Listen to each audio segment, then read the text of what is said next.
Денес, по 10-месечна борба, конечно ние синдикатите осетивме дека функционира правната држава, тоест дека профункционира правната држава, иако 10 месеци чекаме Централен регистар на Република Македонија да го спроведе решението на Министерството за труд и социјална политика, и од денес овластено лице за кое го застапува ССМ е Дарко Димовски.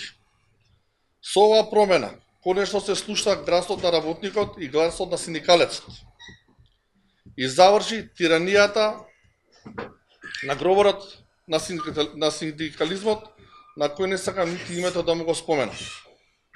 Од денес запоштува ново поглавје на синдикализмот во Република Македонија, со кое ќе се врати достоинството на работниците, синдикалците и сите оние други работници кои не членуваат во синдикатите и синдикалните одбори. Сојузот на синдикати на Македонија е отворен за сите. Од денеска оваа катакомба ќе стане пак дом на сите работници и едноставно ќе ја примениме паролата гроборот на синдикализмот надвор, синдикалците и работниците внатре.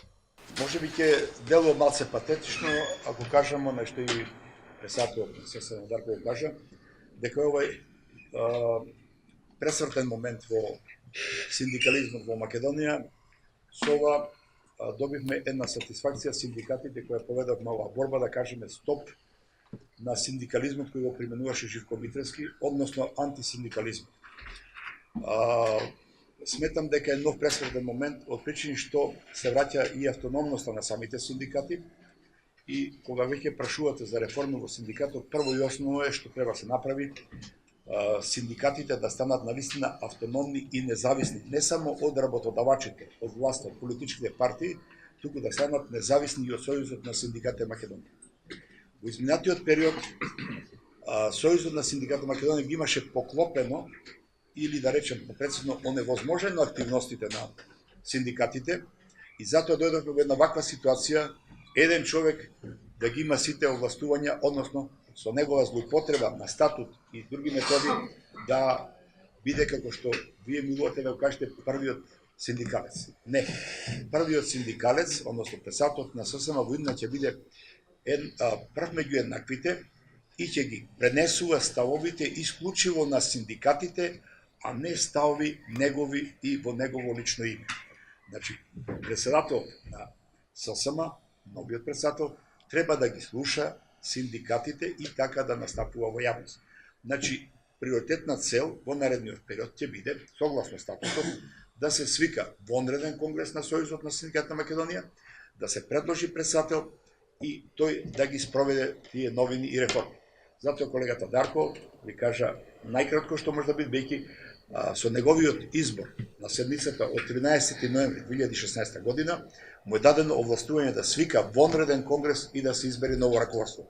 Мислам дека преурането е сега да се прашува било кој од нас, но главната цел е синдикатите да се вратат на членовите, да бидеме независни од работодавачите и да се бориме за поголеми права на работниците и да ги повратиме сите оние права кои во изминатиот период од владењето на Живко Митревски, како продолжена рака на власта, ги изгуби. Ќе се покренат постапки за одговорност против Живко Митревски, бидејќи од 2010 година донесеното решение е ништовно. Ништовноста се состои во тоа што за цел временски период немал право да подпишува одлуки на Совет, одлуки на председателство и други одлуки. Министерството за труд на крајот од краиштата правдата стигна, бидејќи сите претходни министри ова работа ја некако протушкува и не сака од правен аспект да ја ценат, но за жал профункционира оваа држава и се кажано дека решението донесено во 2010 година се поништува.